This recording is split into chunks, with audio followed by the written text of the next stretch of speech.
Hello friends, आज आपके लिए लाए हैं एक और नई कहानी, सांप की चतुराई। आगे भी हम आपके लिए ऐसी ही नई नई कहानियाँ लाते रहेंगे। इसके लिए आप हमारे चैनल को लाइक और सब्सक्राइब जरूर करें। तो चलिए कहानी शुरू करते हैं। सांप की चतुराई। एक तालाब के किनारे एक बूढ़ा सांप रहता था। एक तो बूढ़ापा, दूसरा उसके विष लगभग समाप्त हो चुका था।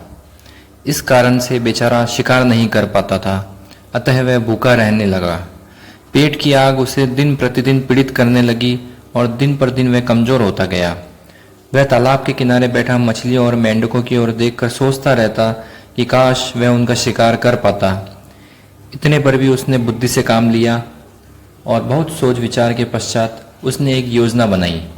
वह मन ही मन अपनी योजना पर बहुत प्रसन्न हुआ और तालाब के किनारे मुंह लटकाकर बैठ गया। उसे इस हालत में बैठा देखकर मेंढकों के राजा को बहुत दुख हुआ। उसने सांप के पास आकर पूछा, नागराज, आप इतने उदास क्यों बैठे हैं? मेंढक राज, तुम्हें मैं अपना दुख कैसे बताऊं? यदि मैं सत्य कहूंगा तो तुम विश्वास नहीं करोगे, क्योंकि मैं जाति का सांप हूं और तुम मेंढक। तुम हमेशा ही हमें अपना बैरी समझते हो।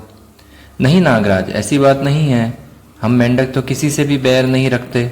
जल में रहने वाले सभी जीव पर हम विश्वास करते हैं, सबसे मित्रता का भाव रखते हैं।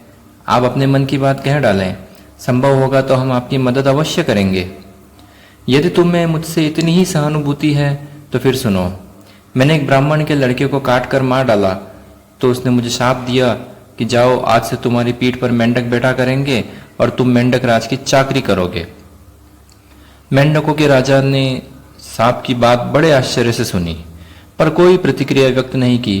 वह सोच रहा था कि कहीं नाग उसे मूर्ख तो नहीं बना रहा। मैं जानता था कि तुम मेरी बात पर विश्वास नहीं करोगे। खैर, जो भी हो, मुझे तो उस सांप का दंड भोगना ही होगा। हाँ, यदि आपको विश्वास नहीं है तो मेंढकराज, आप मेरी पीठ पर एक बार सवारी करके परीक्षा कर लें। इसके पश्चात मैं बारी बारी से सब मेंढकों को अपनी पीठ पर बैठाकर घुमाता रहूंगा, ताकि सांप से मुझे मुक्ति मिल सके। सांप की बात मानकर मेंढकराज उसकी पीठ पर सवार हो गया। सांप उसे तालाब के चारों ओर घुमा कर ले आया। जैसे ही राजा वापस आया, वैसे ही उसके मन की सभी शंकाएं दूर हो गई। दूसरे दिन सांप फिर आया और मेंढकराज को अपनी पीठ पर बैठाकर दूर तक घुमाने ले गया। यही क्रम कई दिनों तक चला। एक दिन सांप जरा धीरे धीरे चल रहा था, तो मेंढक ने पूछा, हे नाग देवता, आज आप इतना धीरे धीरे क्यों चल रहे हो? महाराज, कल से मुझे भोजन नहीं मिला, इसलिए चलने में जरा कष्ट हो रहा है। भूखे पेट चाकरी तो क्या, ईश्वर का भजन भी नहीं होता।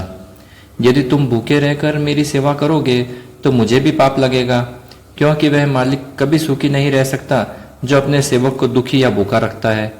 मेरे पास मेंढकों की पूरी सेना है, उनमें से एक दो मेंढक खाकर आप अपना पेट भर लिया करो। सांप यही तो चाहता था। बस उसी दिन से सांप अपना पेट भरने के लिए एक दो मेंढक खा लेता। धीरे धीरे तालाब के सारे मेंढक समाप्त हो गए। अब तो राजा ही बचा था। उसे अपनी पीठ पर बैठाकर सांप तालाब से दूर ले गया और वहां जाकर उसे भी खा लिया। इस प्रकार से सारे मेंढकों का सफाया हो गया।